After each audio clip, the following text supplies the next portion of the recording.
কোটা বিরোধী শিক্ষার্থীদের বাংলা ব্লকেটে রাজধানীতে জনভোগান্তি, আন্দোলনে অচল বিশ্ববিদ্যালয়ের শিক্ষকরাও। পরিস্থিতি দেখছে সরকার।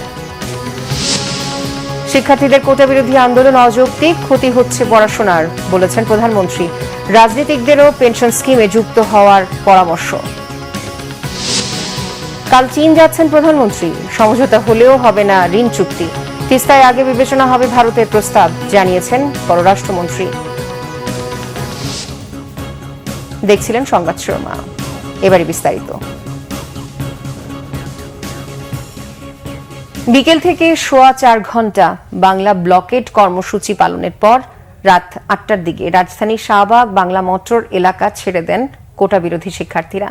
সরকারি চাকুরিতে কোটা পদ্ধতি বাতিল সহ 4 দফা দাবি মানা না হলে সোমবারও শাহবাগ থেকে ফার্মগেট পর্যন্ত সড়ক অবরোধের ঘোষণা আন্দোলনকারীদের। সংসদে আইন করে কোটা বাতিলেরও জোর দাবি জানান তারা। বিস্তারিত এস.এম. ফয়েজের রিপোর্টে।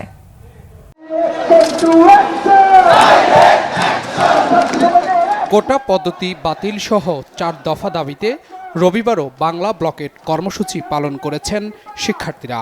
প্রথমে রাজধানীর শাহবাগ মোড় দখল করে 4.25 ঘন্টা বিক্ষোভ করেন কোটা বিরোধীরা। পরে টিএসসি ঘুরে আবারও শাহবাগ মোড়ে অবস্থান নেন তারা।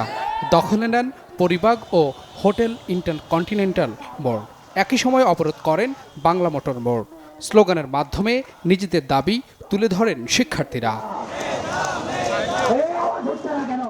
আমরা চাই সারা বাংলার যত মেধাবী ছাত্রছাত্রী আছে সবাই সমান সুযোগ সুবিধা পাক। আমরা আজ শাহবাগের মঞ্চ থেকে বলতে চাই, মাননীয় প্রধানমন্ত্রী, এখনো পুরো বাংলাদেশের ছাত্র সমাজ আপনার দিকে চেয়ে আছে। সংসদে আইন পাশ করে কোটা পদ্ধতিকে সংস্কার করতে হবে। আমরা স্মার্ট বাংলাদেশের স্মার্ট প্রশাসনের সারথি হতে চাই। প্রিয় সহযোদ্ধ, এই আন্দোলন এটা আমাদের আন্দোলন নয়। এই আন্দোলন কৃষকের আন্দোলন, আন্দোলন শ্রমিকের আন্দোলন, এই আন্দোলন জাতির আন্দোলন, এই আন্দোলন রেমিটেন্স যোদ্ধার আন্দোলন। আমরা স্পষ্টভাবে বলতে চাই যে আমাদের দাবি কিন্তু শুধু আদালতের কাছে নয়, আমরা নির্বাহী বিভাগ বা সরকারের কাছেও জানতে চেয়েছি যে কেন 18 সালের পরিপত্র বাতিল করা হলো। সরকারের কাছে এখনো সুযোগ রয়েছে নতুন একটি পরিপত্র ঘোষণা করা। শিক্ষার্থীরা অবরোধ তুলে নেওয়ার আগে বৈষম্য বিরোধী কোটা বাতিলের দাবি জানিয়ে আবারও কর্মসূচি পালনের ঘোষণা দেন তারা। আমরা আমাদের এই কোটার কারণে আমরা যারা মেধাবীরা তাদের উপযুক্ত যে জায়গা সেটা পাচ্ছে না। প্রচুর বৈষম্য আছে। প্রথম শ্রেণীতে 56%, প্রাইমারিতে 82%, এছাড়া রেলওয়েতে 96% পর্যন্ত কোটা রয়েছে। এইগুলো বৈষম্যেরই রূপ। তো আমরা বৈষম্যহীন সমাজ চাই। আদালতে যে মামলাটা চলমান থাকতেছে ততদিন পর্যন্ত 18 পরিবর্তে পুনর্বহাল করা হোক, যেখানে আসলে মেধার ভিত্তিতে নিয়োগটা হবে। আমরা আমাদের দাবি আদায় না হওয়া পর্যন্ত আমরা যাব না। আর একটা বিষয় আপনারা খেয়াল করবেন যে আমাদের 18 সালে কোটা সংস্কারের আন্দোলন হয়েছিল এবং সেটা আবার ফিরে আসছে। আমরা এবারও কোটা সংস্কারের জন্য আন্দোলন করতেছি। এর আগে কোটা বিরোধীরা অবরোধ করেন সায়েন্স ল্যাবরেটরি মোড়, ঘোষণা দেন দাবি আদায় না হওয়া পর্যন্ত আন্দোলন চালিয়ে যাওয়ার। কোটার জন্য সাধারণ শিক্ষার্থী কোনো চাকরি বাকরি কোনো ক্ষেত্রে আমরা সুবিধা পাচ্ছি না। এই কোটা প্রথার মাধ্যমে কৃষকের সন্তান কৃষকেই থেকে যাচ্ছে, আবার শ্রমিকের সন্তান শ্রমিকেই থেকে যাচ্ছে। যে পর্যন্ত কোটা বাতিল করা না হচ্ছে এই পর্যন্ত আমরা আন্দোলনে থাকবো, আছি এবং রাজপথ ছাড়বো না। সারা বাংলাদেশের গুরুত্বপূর্ণ পয়েন্টগুলো আমরা ছাত্রদের মাধ্যমে ব্লকেট করেছি এবং আমাদের দাবি আদায় না হওয়া পর্যন্ত এই ব্লকেট কর্মসূচি আমাদের চলবেই। 2018 সালে একটা পরিপত্র প্রকাশ হয়েছিল, তো আমরা মনে করি যৌক্তিকতা আছে, আর একবার পুনর্বিবেচনা করা হোক। এদিকে ঢাকা বিশ্ববিদ্যালয় সহ বিভিন্ন বিশ্ববিদ্যালয় ও কলেজে ক্লাস পরীক্ষা বর্জন এবং ছাত্র ধর্মঘট কর্মসূচি পালন করেছেন কোটা বিরোধী শিক্ষার্থীরা। এস.এম. ফয়েজ, বাংলা ভিশন, ঢাকা। এদিকে শিক্ষার্থীদের আন্দোলনের কারণে রাজধানীর বিভিন্ন সড়কে আটকে পড়ে হাজারো যানবাহন। অনেক স্থানে দেখা যায় তীব্র যানজট। ঘন্টার পর ঘন্টা আটকে থাকায় চরম দুর্ভোগে পড়েন যাত্রীরা। গ্যালমান শফির রিপোর্ট। সরকারি চাকরিতে কোটা বাতিল করে 2018 সালে জারি করা পরিপত্র বাতিলের দাবিতে রবিবার রাজধানীতে বাংলা ব্লকেট কর্মসূচি পালন করেছে শিক্ষার্থী ও চাকরি প্রত্যাশীরা। শাহবাগ, সায়েন্স ল্যাবরেটরি, চানখারপুল, নীলক্ষেত ও হোটেল ইন্টারকন্টিনেন্টাল সহ রাজধানীর বিভিন্ন সড়কে অবস্থান নেন তারা। ফলে বেশিরভাগ স্থানেই তীব্র যানজট। এতে বিপাকে পড়েন পরিবহন চালক, শ্রমিক ও রাজশেয়ার চালকরা। আমাদের এই যে সমস্যা, এক জায়গায় 1.5 ঘন্টা বসে রয়েছি, কাম করে খামেও বসে রয়েছি, তা দুর্ভাগ্য নামগো। এইভাবে যৌক্তিক আন্দোলন সম্ভব না, আসলে একটা সমাধানে আসতে হবে। মানুষের সাধারণ মানুষকে ভোগান্তি দেয়া। দীর্ঘ সময় যানজটে আটকে থেকে যাত্রীরা পড়েন ভোগান্তিতে। আমাদের ডাক্তারের কাছে যাওয়ার লাগবে, আমরা অনেক দূর থেকে আসছি, আমরা আটকে গেছি। এই যে চিলহাটি এক্সপ্রেসে নামলাম, এখন ডাক্তার আমাদের 7টার সময় সিরিয়াল আসছে, তা আমরা যেতেই পারতেছি না। কি বলবো, আমার বলার ভাষা নেই আর কি। স্কুল থেকে ছেলেকে আনতে গিয়ে অবস্থা। এদিকে যানজট সামাল দিতে ট্রাফিক পুলিশকে হিমশিম খেতে হয়েছে। গ্যালমান শফি, বাংলা ভিশন, ঢাকা। অন্যদিকে সরকারি চাকরিতে কোটা বাতিল ও মেধাভিত্তিক নিয়োগের দাবিতে আজও বিক্ষোভ করেছে দেশের বিভিন্ন শিক্ষা প্রতিষ্ঠানের শিক্ষার্থীরা। ঢাকা আরিচা মহাসড়ক অবরোধ করে বিক্ষোভ করে জাহাঙ্গীরনগর বিশ্ববিদ্যালয়ের শিক্ষার্থীরা। মুরাদ চত্বর থেকে মিছিল নিয়ে বিশ্ববিদ্যালয়ের প্রধান ফটক সংলগ্ন এই মহাসড়কে অবস্থান নেয় কোটা বিরোধীরা। এতে দুই পাশে সৃষ্টি হয় যানজটের। 2 ঘন্টা পর যান চলাচল স্বাভাবিক হয়। আন্দোলনে বিএনপি, জামায়াত ভর করেছে এমন বক্তব্যকে অপপ্রচার উল্লেখ করে এটা সাধারণ শিক্ষার্থীদের আন্দোলন বলে দাবি করা হয় বিক্ষোভ কর্মসূচিতে। বরিশাল বিশ্ববিদ্যালয় ও বিএম কলেজের শিক্ষার্থীরা ঢাকা বরিশাল মহাসড়ক অবরোধ করে বিক্ষোভ করে। আলাদাভাবে বরিশাল ঢাকা মহাসড়কের রূপাতলী ও নথুল্লাবাদ এলাকা অবরোধ করে রাখে আন্দোলনকারীরা। এ সময় সড়কের দুই পাশে শত শত যানবাহন আটকে জনভোগান্তি হয়। আন্দোলনে উত্তাল ছিল রাজশাহী বিশ্ববিদ্যালয় ক্যাম্পাস। বিক্ষোভ সমাবেশ থেকে দাবি মেনে নেয়ার আহ্বান জানায় শিক্ষার্থীরা, নইলে কঠোর কর্মসূচির হুঁশিয়ারি দেয় তারা। প্রধানমন্ত্রী শেখ হাসিনা বলেছেন, কোটা বাতিলের দাবিতে শিক্ষার্থীদের চলমান আন্দোলনের কোনো যৌক্তিকতা নেই। তিনি বলেন, পড়াশোনা বাদ দিয়ে আদালতের রায়ের বিরুদ্ধে আন্দোলনের কারণ দেখছেন না। এই আন্দোলনে পড়াশোনার ক্ষতি হচ্ছে জানিয়ে শেখ হাসিনা আরো বলেন, সরকার কোটা বাতিল করলেও এতে লাভ হয়নি, বরং অনেক মেয়ে চাকরি থেকে বঞ্চিত হচ্ছে। মহিবুল্লাহ মুহিবের রিপোর্টে বিস্তারিত। যুব মহিলা লীগের প্রতিষ্ঠা বার্ষিকী উপলক্ষে গণভবনে সংগঠনটির নেতাকর্মীদের সাথে শুভেচ্ছা বিনিময় করেন প্রধানমন্ত্রী শেখ হাসিনা। পরে প্রধানমন্ত্রীর দেয়া বক্তব্যে শেখ হাসিনা বলেন, কোটা বাতিলের কারণে অনেক জেলার মানুষ বঞ্চিত হয়েছে। এখন একজন বঞ্চিতের মামলায় কোটার পক্ষে রায় দিয়েছে আদালত। সেই আদালতের রায়ের বিরুদ্ধে আন্দোলনের যৌক্তিকতা নেই বলেও মনে করেন বঙ্গবন্ধু কন্যা। কোটা আন্দোলন মুক্তিযোদ্ধাদের জন্য যে কোটা, সেটা বাতিল করতে হবে, নারীদের কোটা বাতিল করতে হবে, অমক সমক, সেটা কিন্তু একবার বাতিল করা হয়েছিল। কিন্তু ফলাফলটা কি? পাবলিক সার্ভিস কমিশনের পরীক্ষার হিসাব যদি দেখা যায়, তখন দেখা যাবে যে আগে যেখানে কোটা থাকতে মেয়েরা যে পরিমাণ সুযোগ পেত, সেই পরিমাণ সুযোগ কিন্তু এই কয়েক বছরে আর পায়নি। এটা হলো বাস্তবতা। এমনকি অনেক অনেক জেলা, প্রত্যন্ত অঞ্চল, সে অঞ্চলের মানুষগুলি কিন্তু বঞ্চিত থেকে গেছে, তারাও চাকরি পাচ্ছে না। এইরকম বঞ্চিত হওয়ার কারণেই কেউ মামলা করে, হাইকোর্ট একটা রায় দেয়। হাইকোর্টের রায় আমরা সবসময় সেটাই মেনে নেই।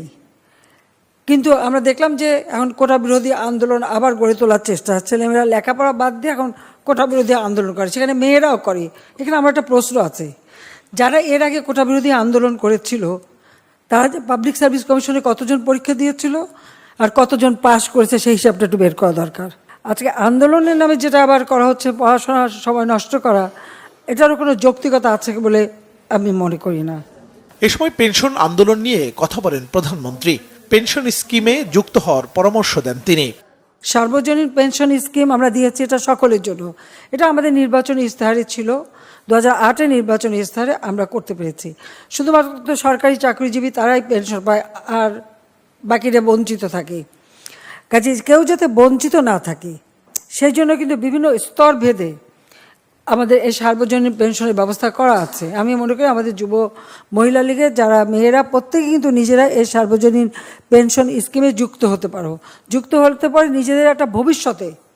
যখন মানুষ বয়স্ক হয়ে যাবে বা কর্মক্ষম মতো থাকবে, তখন কিন্তু একটা নিশ্চিত একটা অর্থ প্রাপ্তির সুযোগ আছে, জীবন জীবিকা চালাবার একটা সুযোগ আছে।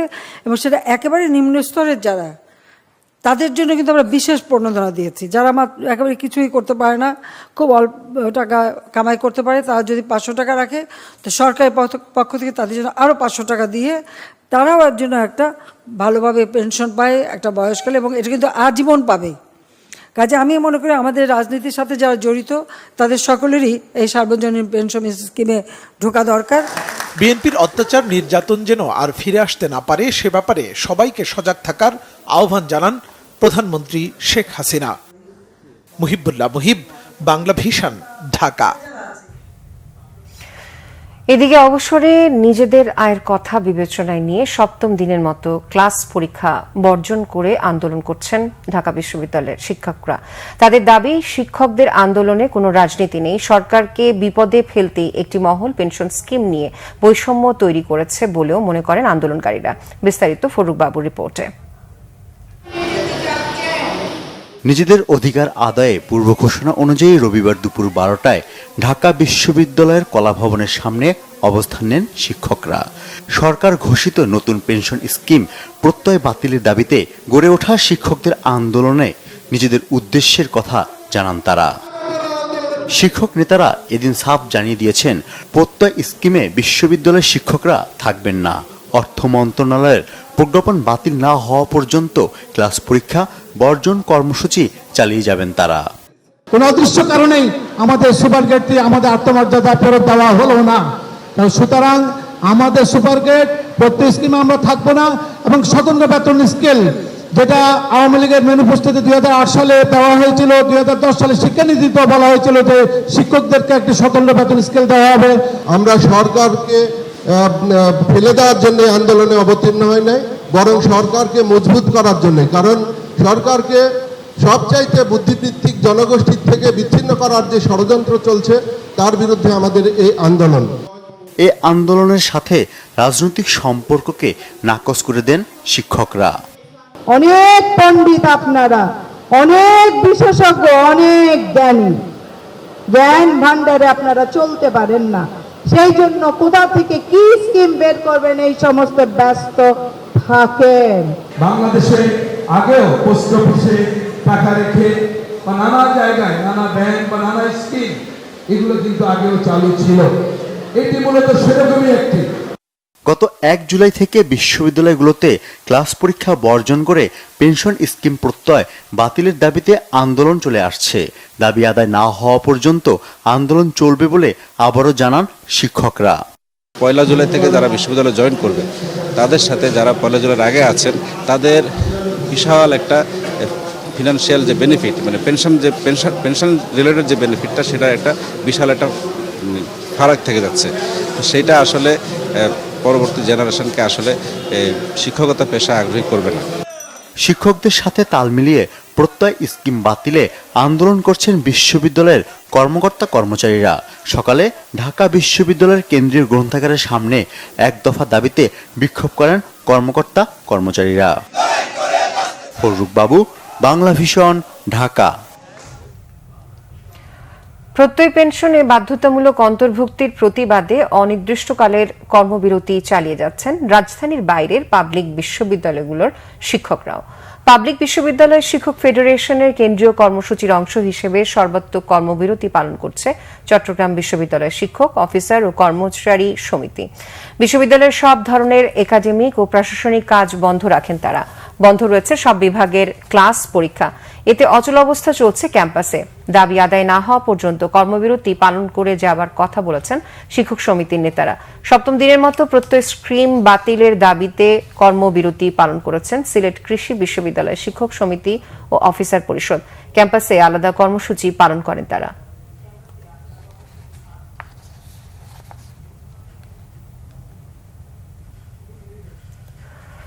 শিক্ষক আন্দোলন সরকার গভীরভাবে পর্যবেক্ষণ করছে, সময় মতো সমাধান হবে জানিয়েছেন আওয়ামী লীগের সাধারণ সম্পাদক ওবায়দুল কাদের। বলেন, কোটা বাতিলের বিষয়টি আদালতের। ব্যর্থ বিএনপি এখন কোটা ও পেনশনের আন্দোলনের উপর ভর করে ক্ষমতার দিবাস্বপ্ন দেখছে বলেও মন্তব্য তার। তাইমুর রশিদের রিপোর্ট। সচিবালয়ে সড়ক পরিবহন ও মহাসড়ক বিভাগের কর্মকর্তা কর্মচারীদের শুদ্ধাচার পুরস্কার প্রদান অনুষ্ঠানে যোগ দেন সড়ক পরিবহন ও সেতু মন্ত্রী ওবায়দুল কাদের। বলেন, বিরোধীরা মেগা প্রকল্পে মেগা দুর্নীতির অভিযোগ করে, বাস্তবে সরকার মেগা সাশ্রয় করছে, যার প্রমাণ পদ্মা সেতুতে ১,৮৩৫ কোটি এবং মেঘনা, গোমতী ও কাঁচপুর সেতুতে ১১০০ কোটি টাকা সাশ্রয়। কোটা ও পেনশন স্কিম বাতিলের দাবিতে শিক্ষকদের আন্দোলন প্রসঙ্গে প্রশ্নের জবাবে আওয়ামী লীগের সাধারণ সম্পাদক জানান, পরিস্থিতি গভীরভাবে পর্যবেক্ষণ করছে সরকার। শিক্ষার্থীরা যে বিষয় আন্দোলন করছে এই সিদ্ধান্ত সরকারেরই ছিল, চলমান। আমরা তো এই সিদ্ধান্ত দিয়েছে আদালত। তারপর আমরা আমাদের দেশের ব্যাপার, শিক্ষা প্রতিষ্ঠান আমরা গভীরভাবে পর্যবেক্ষণ করছি। পরিস্থিতি সময়মত সমাধান হয়ে যাবে। I hope so and I believe so. Obaidul কাদেরের অভিযোগ, সবকিছুতে ব্যর্থ বিএনপি ও সমমনা দলগুলো এখন পরজীবী আন্দোলন করছে। কোটার উপর ভর করেছে, পেনশনের উপর ভর করেছে, নিজেরা ব্যর্থ, অন্যদের উপর ভর করে আজকে স্বীকার করতে চাইছে।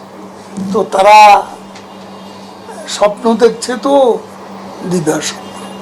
নিজেরা সৎ থাকলে মন্ত্রণালয়ে দুর্নীতির সুযোগ কম, কোনো অবস্থাতেই শ্রীলঙ্কার দৃষ্টান্তের পুনরাবৃত্তি চান না বলেও মন্তব্য করেন ওবায়দুল কাদের।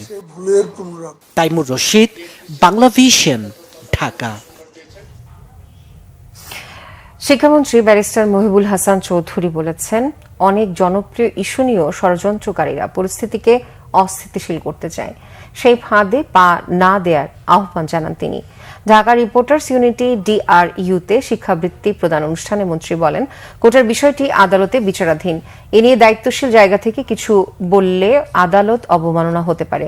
আদালতে পুরোপুরি নিষ্পত্তি না হওয়া পর্যন্ত কোটা নিয়ে কিছু বলা যাবে না। DRU সদস্যদের সন্তানদের হাতে শিক্ষাবৃত্তি তুলে দিয়ে শিক্ষামন্ত্রী সবাইকে স্মার্ট নাগরিক হবার আহ্বান জানান। পরামর্শ দেন বহুমুখী শিক্ষায় শিক্ষিত হয়ে বিশ্ব নাগরিক হয়ে ওঠার। প্রতিবেশী দেশ থেকে যারা বাংলাদেশে এসে চাকরি করছে সেসব পেশায় নিজেদের দক্ষ হওয়ার আহ্বানও জানান ব্যারিস্টার মহিবুল হাসান চৌধুরী। করে ষড়যন্ত্রকারীরা অস্থিতিশীল পরিস্থিতি সৃষ্টি করতে চায়, তাই সেই ফাঁদে যাতে আমরা পা না দিই। প্রথমত, এটি উচ্চ আদালতে বিচারাধীন আছে। আদালতের সিদ্ধান্তের পরে নির্বাহী বিভাগ সেটা বাস্তবায়ন করার ক্ষেত্রে অবশ্যই একটা ফ্লেক্সিবিলিটি থাকে, সেটার জন্য অবশ্যই আমাদের অপেক্ষা করতে হবে। প্রধানমন্ত্রী শেখ হাসিনা বলেছেন, নিজের জীবন অত্যন্ত ঝুঁকিপূর্ণ, তার সাথে যারা দায়িত্ব পালন করেন তারাও ঝুঁকি নিয়ে কাজ করছেন। প্রধানমন্ত্রী বলেন, সন্তানদের মতো নিরাপত্তার দায়িত্বরতদের জন্য সবসময় দোয়া করেন তিনি। প্রেসিডেন্টের গার্ড রেজিমেন্ট PGR এর ৪৯তম প্রতিষ্ঠা বার্ষিকীতে প্রধানমন্ত্রী শেখ হাসিনা কথা বলেন। PGR সদর দপ্তরে আয়োজিত অনুষ্ঠানে প্রধানমন্ত্রী বলেন, পৃথিবীর কোথাও যুদ্ধের পর মিত্রশক্তি সেনা প্রত্যাহার হয় না। বঙ্গবন্ধুর নেতৃত্বের কারণেই একমাত্র বাংলাদেশ এখানে ভিন্ন উদাহরণ সৃষ্টি করেছে। ৭৫-এর ২১ বছর পর আওয়ামী লীগ ক্ষমতায় এসে বঙ্গবন্ধুর গড়া সশস্ত্র বাহিনীকে আরো আধুনিক ও স্বয়ংসম্পূর্ণ করে গড়ে তুলতে কাজ করছে সরকার। সেরা নৌ ও বিমান বাহিনীর জন্য এবং PGR এর জন্য অত্যাধুনিক অস্ত্র সংগ্রহ করা হচ্ছে, ত্রিমুখী বাহিনীতে রূপান্তর করা হচ্ছে। PGR দায়িত্ব পালন করতে গিয়ে সব ধরনের প্রতিকূলতা মোকাবেলা করেই কাজ করে থাকে। ১৯৯৮ সালে গার্ডস ভাতা চালু সহ নানা সুযোগ সুবিধা চালু করেছে আওয়ামী লীগ সরকার। ঝুঁকি নিয়ে আসেন, সেই জন্য আমার সবসময় দোয়া থাকে। আমি যেমন আমার ছেলে মেয়েদের জন্য দোয়া করি, সেই সাথে আমার সাথে যারা কাজ করে সকলের জন্য আমি দোয়া করি যে আল্লাহ রাব্বুল আলামিন যেন আপনাদের সবাইকে নিরাপদ রাখে, হেফাজত করে, সেটাই আমি চাই। আমাদের লক্ষ্য দেশটাকে এগিয়ে নিয়ে যাওয়া। ইতিমধ্যে আমি এটুকু বলতে পারি যে পরপর আমরা যে সরকারি একটা দীর্ঘ সময় অর্থাৎ 2009 থেকে এই পর্যন্ত এখনো রাষ্ট্র পরিচালনার দায়িত্ব পাওয়াতে বাংলাদেশের মানুষের ভাগ্যে পরিবর্তনের যে ধারাটা সূচিত হয়েছে সেটা আমরা করতে সক্ষম হয়েছি। ঢাকা বেইজিং কূটনৈতিক সম্পর্কের 50 বছর পূর্তি হবে আগামী বছর। দুই দেশের সম্পর্কে সুবর্ণ জয়ন্তী উদযাপনের এক বছর আগে প্রধানমন্ত্রী শেখ হাসিনা দ্বিপক্ষীয় রাষ্ট্রীয় সফরে আগামীকাল চীন যাচ্ছেন। 5 বছর পর বেইজিং সফরে গিয়ে দুই দেশের অংশীদারিত্বকে নতুন উচ্চতায় নিতে প্রধানমন্ত্রী চীনের প্রেসিডেন্ট শি জিনপিং এর সঙ্গে আলোচনা করবেন। এ সময় রাজনৈতিক পরিমণ্ডলে দুই সরকারের মধ্যে ঘনিষ্ঠতা বাড়ানোর পাশাপাশি বাংলাদেশের অর্থনৈতিক কর্মকাণ্ডে চীনের আরও বেশি যুক্ততার মতো বিষয়গুলো অগ্রাধিকার পাবে। বেইজিং নিজেদের মুদ্রায় বাংলাদেশকে $500 কোটি ঋণ দিতে আগ্রহী, যদিও বাংলাদেশ চেয়েছিল $700 কোটি। প্রধানমন্ত্রী শেখ হাসিনা চীন সফরের তৃতীয় দিন বুধবার বেইজিং এর গ্রেট হলে চীনের প্রধানমন্ত্রী লি কিয়াং এর সঙ্গে আনুষ্ঠানিক বৈঠক করবেন। এরপর দুই নেতার উপস্থিতিতে দুই দেশের মধ্যে বেশ কিছু সমঝোতা স্মারক সহ নানা বিষয়ে প্রায় 20টি দলিল সইয়ের প্রস্তুতি নেওয়া হচ্ছে। পররাষ্ট্রমন্ত্রী ডক্টর হাসান মাহমুদ বলেছেন, তিস্তা যৌথ নদী, তাই এ নদী নিয়ে ভারতের প্রস্তাব আগে বিবেচনা করা হবে। প্রধানমন্ত্রীর সফরে চীন তিস্তা প্রসঙ্গ তুললে আলোচনা হবে বলে জানান তিনি। বলেন, সফরে অর্থনৈতিক সহযোগিতা স্মারক সই হলেও কোনো ঋণ চুক্তি সই হবে না। বিভিন্ন খাতে 20 থেকে 22টি সমঝোতা স্মারক সই হবে বলে জানান পররাষ্ট্রমন্ত্রী। রিপোর্ট করেছেন ইমরুল কায়েস। প্রধানমন্ত্রী শেখ হাসিনার আসন্ন চীন সফর নিয়ে সংবাদ সম্মেলনের আয়োজন করে পররাষ্ট্র মন্ত্রণালয়। এতে পররাষ্ট্রমন্ত্রী জানান, 8 জুলাই সোমবার সকাল 11টায় বিশেষ বিমানে 4 দিনের চীন সফরে যাবেন প্রধানমন্ত্রী। বৈঠক করবেন চীনের প্রেসিডেন্ট শি জিনপিং ও প্রধানমন্ত্রী লি ছিয়াং এর সঙ্গে। সফরে অর্থনীতি, ডিজিটাল, বাণিজ্য সহ বিভিন্ন ক্ষেত্রে সহযোগিতামূলক সমঝোতা স্মারক সই হবে। এছাড়া তিস্তা নদী নিয়ে আলোচনা হতে পারে বলেও জানান পররাষ্ট্রমন্ত্রী। তিস্তা নদী দুই দেশের যৌথ নদী, ভারত এবং বাংলাদেশের যৌথ নদী, এবং এই যৌথ নদী ব্যবস্থাপনার জন্য ভারত একটি প্রস্তাব দিয়েছে এবং একই সাথে ভারত একটা টেকনিক্যাল টিমও পাঠাবে মর্মে আমাদেরকে জানিয়েছে। আমাদের টেকনিক্যাল টিমের সাথে তারা যৌথভাবে সেখানে সমীক্ষা করে কি করা প্রয়োজন সেটা নির্ধারণ করবে। তো যেহেতু দুই দেশের যৌথ নদী এবং অপর দেশ যার সাথে আমাদের সেই যৌথ নদী, তাদের প্রস্তাব আছে, সুতরাং আমাদেরকে প্রথমে সেই প্রস্তাবটা বিবেচনা করতে হবে স্বাভাবিকভাবেই। তো চায়নাও এই ক্ষেত্রে প্রস্তাব দিয়েছে, সেটি খুব ভালো। যেহেতু ভারত প্রস্তাব দিয়েছে, আমরা মনে করি সেটি ভালো দিক। তিনি বলেন, রিজার্ভ সংকট কাটাতে সহযোগিতার জন্য চীনকে বাংলাদেশ কোনো প্রস্তাব দেয়নি। প্রথমত আমাদের সেরকম ঋণ চুক্তি বা এমওইউর আমাদের লিস্টের মধ্যে নাই। There is no amount, because কোনো চুক্তি হচ্ছে না। ইকোনমিক কোঅপারেশনের ব্যাপারে একটা এমওইউ হবে, শুধু সেই এমওইউর আলোকে ভবিষ্যতের নিডের বেসিসে আমাদের প্রয়োজনীয় নিরিখে এবং আমাদের সমস্ত প্যারামিটার মিট হলে পরে তখন সেই ক্ষেত্রে ব্যাংকিং সেক্টরে কিংবা ইকোনমিক সেক্টরে কোঅপারেশন হবে। বাংলাদেশের অবকাঠামো উন্নয়নে চীন ভূমিকা রাখছে জানিয়ে তিনি বলেন, প্রধানমন্ত্রীর সফরে মংলা বন্দর সহ দেশের দক্ষিণাঞ্চলের উন্নয়নে আলোচনা অগ্রাধিকার পাবে। ইমরুল কায়েস, বাংলা ভিশন, ঢাকা। শ্রী শ্রী জগন্নাথ দেবের রথযাত্রা উৎসব উপলক্ষে দেশের বিভিন্ন জায়গায় বর্ণাঢ্য শোভাযাত্রা, ধর্মীয় আলোচনা সভা সহ নানা কর্মসূচি পালন হচ্ছে। 15 জুলাই উল্টো রথের মধ্য দিয়ে এই রথযাত্রা উৎসব শেষ হবে। কিশোরগঞ্জে বিকেলে জেলা শহরের 32 নতুন পল্লী জগন্নাথ মন্দির রথযাত্রা উদ্বোধন করেন বিজ্ঞান ও প্রযুক্তি মন্ত্রী স্থপতি ইয়াফেস ওসমান। পরে জগন্নাথ মন্দিরে এক ধর্মসভায়ও তিনি প্রধান অতিথি ছিলেন। উপস্থিত ছিলেন কিশোরগঞ্জ 4 আসনের সংসদ সদস্য রেজওয়ান আহমেদ তৌফিক ও বাংলাদেশ পরমাণু শক্তি কমিশনের চেয়ারম্যান ডক্টর মোহাম্মদ সৈকত আকবর সহ গণ্যমান্য ব্যক্তিরা। চাঁদপুরের কচুয়ায় দেশের বৃহত্তম রথযাত্রা হয়। রথযাত্রার উদ্বোধন করেন জেলার অতিরিক্ত পুলিশ সুপার রাশেদুল হক চৌধুরী। এদিকে ঠাকুরগাঁও আন্তর্জাতিক কৃষ্ণ ভাবনামৃত সংঘ ইসকনের আয়োজনে রথযাত্রা উৎসব হচ্ছে। বিকেলে আলোচনা সভা শেষে একটি বর্ণাঢ্য শোভাযাত্রা বের হয়। মৌলভীবাজারে উৎসবমুখর পরিবেশে সনাতন ধর্মাবলম্বীদের শ্রী শ্রী জগন্নাথ দেবের রথযাত্রা মহোৎসব পালন হচ্ছে। সাভারে বর্ণাঢ্য শোভাযাত্রা সহ নানা ধর্মীয় অনুষ্ঠানের মধ্য দিয়ে শ্রী শ্রী জিউ বিগ্রহ আখড়া থেকে রথযাত্রা শুরু হয়। এছাড়া নরসিংদী, ধামরাই ও ব্রাহ্মণবাড়িয়া সহ দেশের বিভিন্ন জায়গায় রথযাত্রা হয়। বিএনপির সিনিয়র যুগ্ম মহাসচিব রুহুল কবির রিজভী বলেছেন, ভারতের জন্যই ক্ষমতায় টিকে আছে আওয়ামী লীগ। ভারত এখন আওয়ামী লীগের এনার্জি ড্রিঙ্ক হিসেবে কাজ করছে। নয়াপল্টনের মৌলানা ভাসানী মিলনায়তনে আয়োজন করা হয় বাংলাদেশ হিন্দু বৌদ্ধ খ্রিস্টান ফ্রন্টের ঢাকা মহানগর শাখার সম্মেলন। এতে বিএনপির সিনিয়র যুগ্ম মহাসচিব রুহুল কবির রিজভী অভিযোগ করেন, দেশে জমিদার তন্ত্র চালু করেছে আওয়ামী লীগ সরকার। ক্ষমতাসীনদের হাতে কেউই নিরাপদ নয়।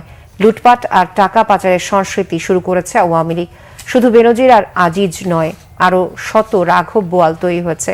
সরকারের আশ্রয় প্রশ্রয়ে এসব করেছে তারা।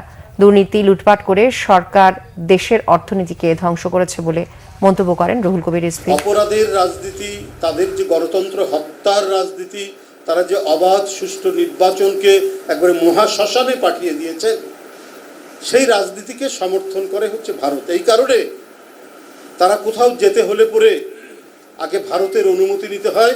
ভারত যেন এখন আওয়ামী লীগের এনার্জি ড্রিঙ্ক, ভারত এখন আওয়ামী লীগের এনার্জি ড্রিঙ্ক হিসাবে কাজ করছে।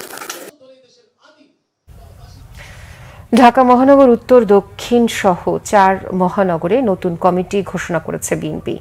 বিএনপির সিনিয়র যুগ্ম মহাসচিব রুহুল কবির রিজভীর সই করা এক বিজ্ঞপ্তিতে তথ্য জানানো হয়েছে। এতে বলা হয়েছে, জাতীয়তাবাদী যুব দলের সাবেক সভাপতি সাইফুল আলম নীরবকে আহ্বায়ক ও বিএনপির ক্রীড়া বিষয়ক সম্পাদক ফুটবলার আমিনুল হককে সদস্য সচিব করে ঢাকা মহানগর উত্তর বিএনপির 2 সদস্যের আংশিক আহ্বায়ক কমিটি গঠন করা হচ্ছে। ঢাকা মহানগর দক্ষিণ বিএনপির সাবেক সদস্য সচিব রফিকুল আলম মজনু আহ্বায়ক ও সাবেক যুগ্ম আহ্বায়ক তানভীর আহমেদ রবিনকে সদস্য সচিব করে ঢাকা মহানগর দক্ষিণ বিএনপির 2 সদস্যের আংশিক আহ্বায়ক কমিটি গঠন করা হয়েছে। এছাড়া চট্টগ্রাম ও বরিশাল মহানগর বিএনপির আংশিক আহ্বায়ক কমিটি গঠন করা হয়েছে। ঢাকা মহানগরের কমিটি ঘোষণায় উচ্ছ্বসিত নেতাকর্মীরা। বিকেলে ঢাকা মহানগর উত্তর ও দক্ষিণে নবনির্বাচিত নেতারা নয়াপল্টনে মৌলানা ভাসানী ভবনের কার্যালয়ে এলে নেতাকর্মীরা তাদের শুভেচ্ছা জানান। পরে কেন্দ্রীয় কার্যালয়ের সামনেও তাদের শুভেচ্ছা জানান নেতাকর্মীরা। এ সময় নতুন কমিটির নেতারা বলেন, সবাইকে নিয়ে দলকে শক্তিশালী করার মাধ্যমে আন্দোলনকে আরও গতিশীল করা হবে। আমরা সবাই একত্রিত হয়ে ঢাকাবাসীকে একত্রিত করে আমাদের প্রধান কাজ হবে আমাদের নেত্রী দেশনেত্রী বেগম খালেদা জিয়াকে জেল থেকে মুক্ত করা। কারণ দেশনেত্রী বেগম খালেদা জিয়া মুক্ত হলেই বাংলাদেশ মুক্ত হবে, খালেদা জিয়া মুক্ত হলেই গণতন্ত্র মুক্ত হবে, খালেদা জিয়া মুক্ত হলেই মানুষের ভোটাধিকার মানুষকে ফিরে দেওয়া সম্ভব। এবং আমরা সাংগঠনিকভাবে আমাদের যে বিগত সময়ে যেই সব জায়গাগুলিতে আমাদের ল্যাকিংস রয়েছে আমরা দেখেছি দৃশ্যমান, সেই জায়গাগুলি আমরা পরিপূর্ণ করে কোনো দুর্বলতা আমরা আর রাখবো না ইনশাআল্লাহ, এবং আমরা সঠিকভাবে রাজপথে আন্দোলনের মাধ্যমে এই হাসিনার পতন ঘটাবো ইনশাআল্লাহ। ভয়াবহ হয়ে উঠেছে উত্তরের বন্যা পরিস্থিতি। আরও অবনতি হচ্ছে কুড়িগ্রাম, সিরাজগঞ্জ, জামালপুরে বন্যার। সিলেটে পরিস্থিতির উন্নতি হলেও দুর্ভোগ কমেনি বানভাসীদের। কুড়িগ্রামের ধরলা, দুধকুমার ও ব্রহ্মপুত্র সহ 16টি নদ নদীর পানি আরও বেড়েছে। ভেঙে গেছে বন্যা নিয়ন্ত্রণ বাঁধ, প্লাবিত হয়েছে নতুন নতুন এলাকা। পানিবন্দী 9টি উপজেলার 2 লাখ মানুষ। বন্ধ রয়েছে শিক্ষা প্রতিষ্ঠান। জামালপুরের বাহাদুরাবাদ ঘাট পয়েন্টের পানি কমলেও বেড়েছে জগন্নাথগঞ্জ ঘাটের পানি। এখনও 35 ইউনিয়নের 1.5 লাখ মানুষ পানিবন্দী। দুর্গত এলাকায় শুকনো খাবার, বিশুদ্ধ পানি ও গোখাদ্যের সংকট দেখা দিয়েছে। ঢলের পানিতে ফুসছে যমুনাও। সিরাজগঞ্জের কাজীপুর, সদর, বেলকুচি, চৌহালি ও শাহজাদপুর উপজেলার 34টি ইউনিয়নের চরাঞ্চল প্লাবিত হয়েছে। পানিবন্দী 5,000-এর বেশি পরিবার। তলিয়ে গেছে বেশ কয়েকটি শিক্ষা প্রতিষ্ঠান সহ তাঁত কারখানা। রাস্তাঘাট ও হাটবাজার ও ফসলি জমি। টাঙ্গাইলের ছিনাই ও ব্রহ্মপুত্রের পানি বেড়ে পরিস্থিতির আরও অবনতি হচ্ছে। ভূয়াপুর ও কালীহাতি ও সদর উপজেলা নিম্নাঞ্চল প্লাবিত হচ্ছে। ভাঙনে বিলীন হয়েছে শতাধিক বাড়িঘর ও স্থাপনা। এদিকে সিলেটে প্রতিদিনই কমছে সুরমা, কুশিয়ারা সহ সব নদীর পানি। পানি কমলেও উপজেলার গ্রামীণ সড়কগুলোতে এখনও স্বাভাবিক হয়নি যোগাযোগ ব্যবস্থা।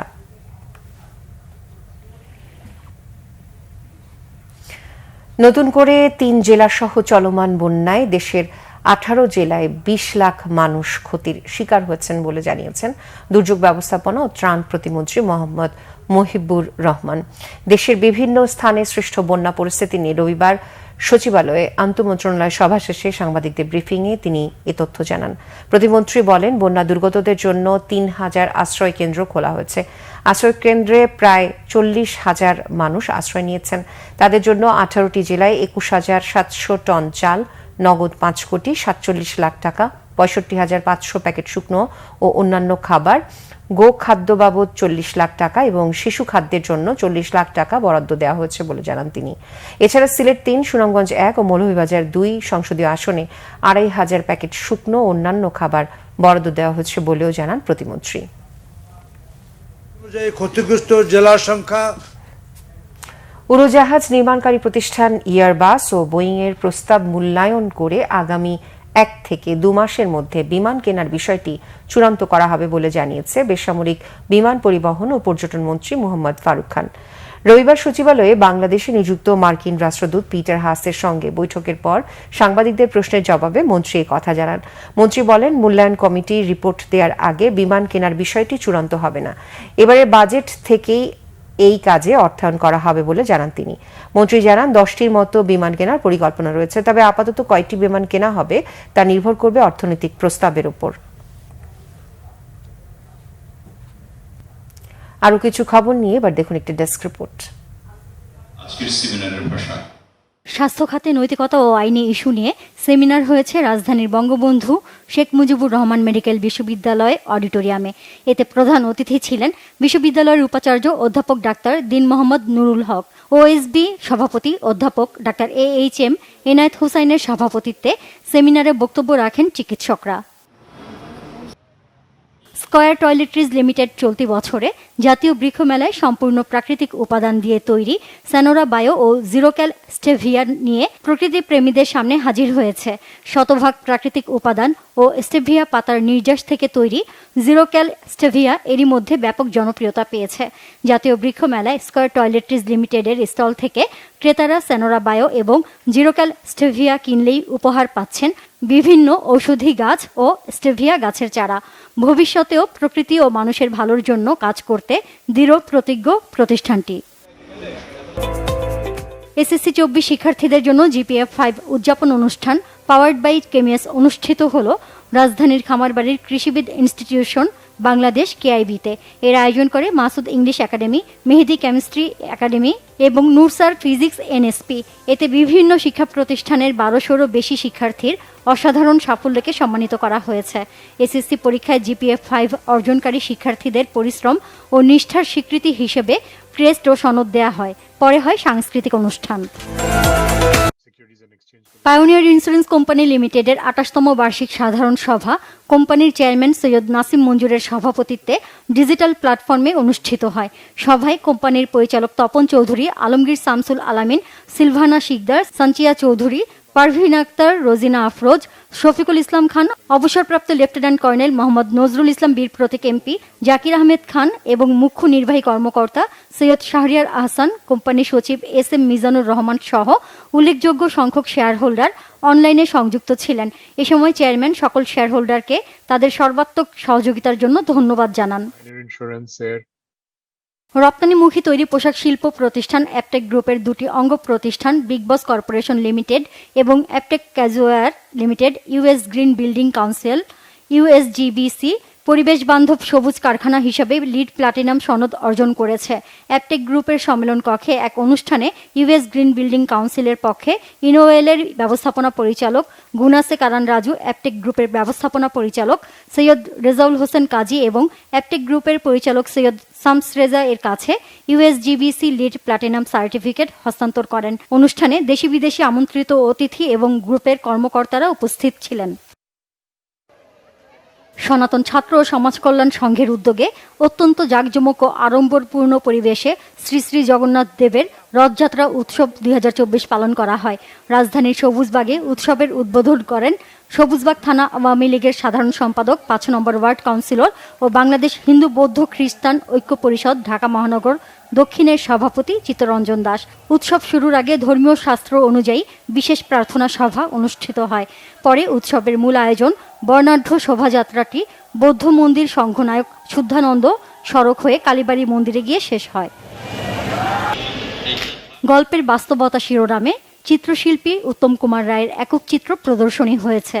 রাজধানীর ধানমন্ডির আলিওজ প্রসেস দ্য ঢাকার লা গ্যালারিতে আয়োজন করা হয় চিত্রশিল্পীর 12তম একক প্রদর্শনী। অনুষ্ঠানে প্রধান অতিথি ছিলেন বরেণ্য চিত্রশিল্পী মনিরুল ইসলাম। বিশেষ অতিথি ছিলেন বিশিষ্ট ভাস্কর অলোক রায়, আর্ট বাংলা ফাউন্ডেশনের চেয়ারম্যান শিল্পী অধ্যাপক মোহাম্মদ ইউনুস এবং বুলবুল ললিতকলা একাডেমির সচিব Fazlur Rahman. Bangla vision news desk. সংবাদ শেষ করব শিরোনামগুলো আরও একবার জানিয়ে।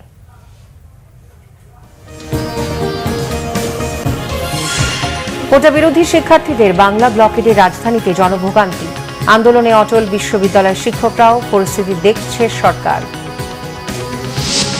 শিক্ষার্থীদের কোটা বিরোধী আন্দোলন অযৌক্তিক, ক্ষতি হচ্ছে পড়াশোনার, বলেছেন প্রধানমন্ত্রী। রাজনীতিকদেরও পেনশন স্কিমে যুক্ত হওয়ার পরামর্শ। কাল চীন যাচ্ছেন প্রধানমন্ত্রী, সমঝোতা হলেও হবে না ঋণ চুক্তি, তিস্তায় আগে বিবেচনা হবে ভারতের প্রস্তাব, জানিয়েছেন পররাষ্ট্রমন্ত্রী। এই ছিল এখনকার মতো, পরের সংবাদ রাত 1টায় দেখার আমন্ত্রণ রইল। এছাড়া বাংলাদেশের সংবাদ ও সংবাদ সংশ্লিষ্ট অনুষ্ঠান দেখতে ভিজিট করুন www.bbnews24.com, facebook.com/bangladeshinews এবং সাবস্ক্রাইব করুন youtube.com/bangladeshinews। এতক্ষণ সাথে থাকার জন্য ধন্যবাদ সবাইকে।